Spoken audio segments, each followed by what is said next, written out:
Alright guys, today we're going to talk about the Boruto spoilers for the next episode of Boruto. Obviously it's going to be episode 81. Now before I start, I do want to tell you that the next month of spoilers, episodes 81 through 84, is supposedly going to be released in a couple days. I will definitely keep you guys posted with that. 9 times out of 10 I'm going to make a video about that, so just stay up to date with that. But going on to the actual spoilers for episode 81. Now the title is going to be Boruto's Wish. It says Inojin becomes emotionally attached with a mysterious creature. Inojin gets along with these animals that resemble Okuda. These spoilers also say that the Okuda is basically a direct translation to trash or garbage, which is a crazy name for them. I guess you kind of understand why they were made, like they're basically fodder things that just help you around. But going into the other paragraph, it says, since Boruto has gotten injured, Shikadai and his comrades temporarily seek shelter.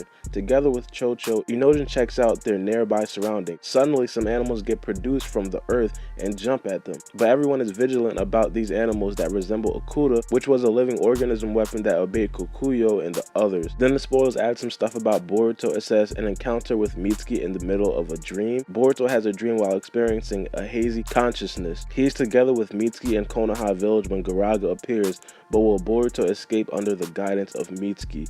I want to give a huge shout out to the source of these spoilers, and the source is Organic Dinosaur. I'm going to leave the link to his Twitter in the description below, so I highly recommend you guys check him out. He always keeps us updated with the recent spoilers and also translates them as well. So thank you to him for that. Alright, so these spoilers basically gave us a lot to go off of in the next episode of Boruto. So one of the main things that we do have to talk about at first is the fact that Inojin, Chocho, and everybody else are going to eventually be running into some Okuda. Well, they're not necessarily Okuda. The spoilers don't necessarily want to call them Okuda, which gets me extremely confused, because if they were Okuda, they'd probably just say, hey, these guys were Okuda, but it does tell me that these guys possibly think there's not Okuda. They're possibly something different from the Okuda, but they look exactly the same. And now I do want to show you guys these frames that were released in the preview. I'm pretty sure you guys know at the end of every Boruto episode in the last 30 seconds, they do show you some frames and dialogue for the next episode. And in that preview, we kind of got to see something like the Okuda. Well, it looks exactly like it. I'm not sure if they're going to necessarily have a differentiating feature about the Okuda. One thing I do want to point out is that we didn't see the whole thing, which basically means that they might be hiding something from us with these new Okuda, but everything I'm hearing, it sounds like an Okuda. It came from the earth, just like the actual Okuda that we did see earlier in this arc. Things like that. I mean, it just sounds like it. Now, it does say that Inojin supposedly becomes a little bit friendly with these animals. I don't necessarily know how much of an impact that's pretty much going to have on the whole episode. It might be a situation where Inojin gets to be friends with some of the Okuda, and now some of the Okuda like him, and now when possibly Kokuyo says, hey, attack Inojin and the others, the Okuda might actually say no. I don't know. Maybe it'd be something like that. But the second part of the spoilers basically tell us about Boruto and what Boruto is going to be doing in the next episode. Now, of course, Boruto didn't wake up in the last episode. I don't know, my man's Boruto been completely knocked out. I guess Mitsuki really hit him that hard. But it looks like Boruto is going to have a dream in the next episode. Now, in the preview that we did see at the end of the 30 seconds of the last episode, we did see some sort of appearance of Garaga, and maybe Garaga's going to be talking to Boruto in his dream. Of course, the spoilers does say Garaga's going to make an appearance. I don't really know what they're going to be talking about. In my opinion, I feel like it's probably going to be one of those situations where Garaga goes to Boruto and probably boasts like, hey, I told you, you can't change a ninja's heart. Ninjas are just heartless people, things like that. And I kind of expect it to be that. The relationship with Boruto and Garaga has been a lot shaky or a lot hazy throughout these last couple episodes, mainly because one second Garaga completely hates Boruto, and the next second Garaga's like, all right, I'll be your summoning jutsu. Like, it makes no sense. I feel like the writers could pretty much write in anything at this point. Maybe the fact that Garaga says, all right, now I'm your permanent summoning jutsu because I see you're different from the other shinobi. Or it could just be a situation, as I said, where Garaga just boasts and say, hey, you can't change a ninja from what he actually is. Now, another thing I do want to talk about is the fact that Boruto does meet Mitsuki in this dream. I really doubt that dream is going to have any significance about this arc as a whole, but I feel like it's going to be a very emotional scene for Boruto, basically realizing that, hey, Mitsuki might actually be gone. But I think Boruto at the end is pretty much going to realize, like, hey, of course Mitsuki probably had a reason for doing what he did. Now, one thing I'm a little bit confused about is the actual title of this episode. It says Boruto's Wish. Now, of course, I don't think that there's going to be anything like a magical fairy that comes in Boruto and grants Boruto one wish or anything like that. I feel like it's probably going to be one of the situations where Boruto says, I want this to happen, and Boruto is just going to try to work towards everything to try to make that happen. But it's very confusing, because if that was the case, I don't think that it would probably be the episode title.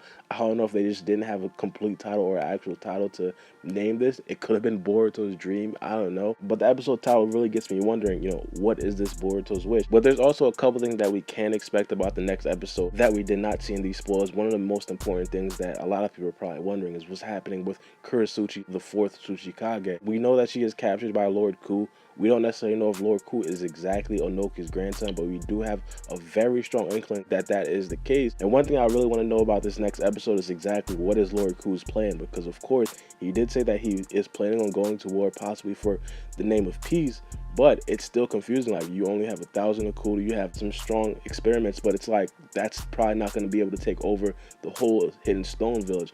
But I do have to say, if Lord Ku does have some Jonin backup that actually aren't experiments, I feel like Lord Ku could possibly make some damage or do some damage in terms of possibly taking over the Tsuchikage role for the name of peace. Alright, that's pretty much it for the actual preview for the next episode and also the spoilers, but I do want to give some of my opinions about the last episode or the last couple episodes, and I have been hearing a lot of criticism, not necessarily on the part of Boruto itself, but on a part of the Tsuchikage. I mean, what happened to the Tsuchikage, Kurisuchi? She looks extremely weak. I'm not going to necessarily beat a dead horse or anything, because I'm pretty sure everybody has already voiced their opinions about how weak they feel like the Tsuchikage is, but I'm going to kind of a little bit defend her in this situation, mainly because it's not completely her fault that we didn't really see everything that she could have done. And a little bit ironically, I do feel like this is a fault on the writer's point of view, mainly because they had Kurisuchi not do anything. I mean, going into the last episode, a lot of people kind of thought that this would be the episode that we finally got to see Kurisuchi show a little bit of something that would kind of have the audience give her a little bit of respect, but that is not what we got at all. I mean,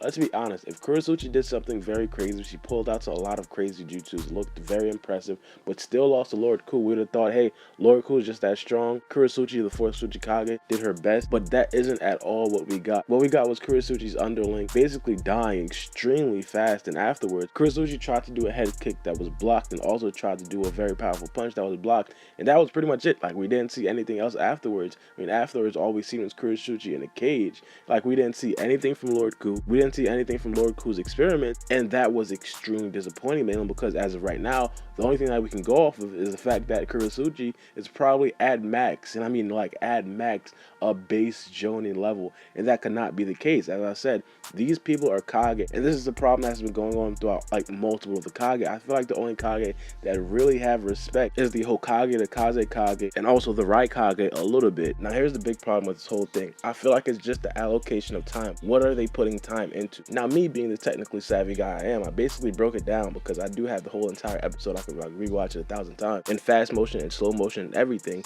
I counted literally, I'm not exaggerating at all, literally 2 minutes of screen time for Kurisuchi. It was literally from 6 minutes and 45 seconds to 8 minutes and 45 seconds throughout the episode. That small window right there, that 2-minute window right there, was all that was given to Kurisuchi. Now, if we subtract all the openings and we subtract all the endings, there is legitimately 18 more minutes in that episode that could have been put into that Kurisuchi versus Lord Ku fight. What did the 18 minutes go to, you might ask? It went to Mitsuki basically building a bond with Seki. Now, of course, that is a very important thing. I'm not going to try to take anything away from that.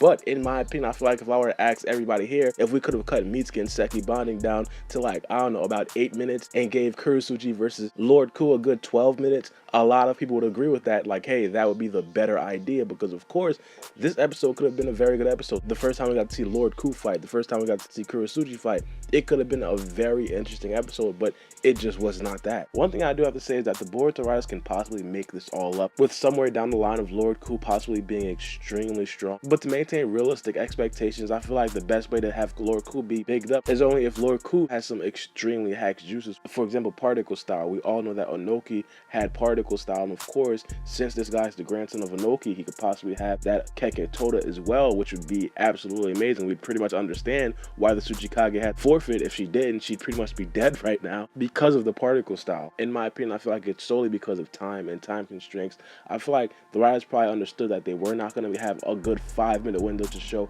all of Kurisuchi's abilities in this episode, so they basically just crammed that scene down to 30 seconds. But in my opinion, I feel like if you didn't have the ability to show us that fight, you should have just not shown us anything at all. You should have just said like, hey, Kurisuchi has been captured. That's it. That should have been it. But overall, as I said, These two things aren't like arc breakers for me. I still very much enjoy the arc. I know some of you guys don't care about the arc unless it has Kawaki or a Dojutsu in it. I completely understand. But let me know what you guys think about these spoilers in the comment section below, and give me some of your opinions about Kurisuchi. Do you guys agree with what I'm saying? Do you guys disagree? I want to know what you guys think. But it's been your boy Baara B, and we out.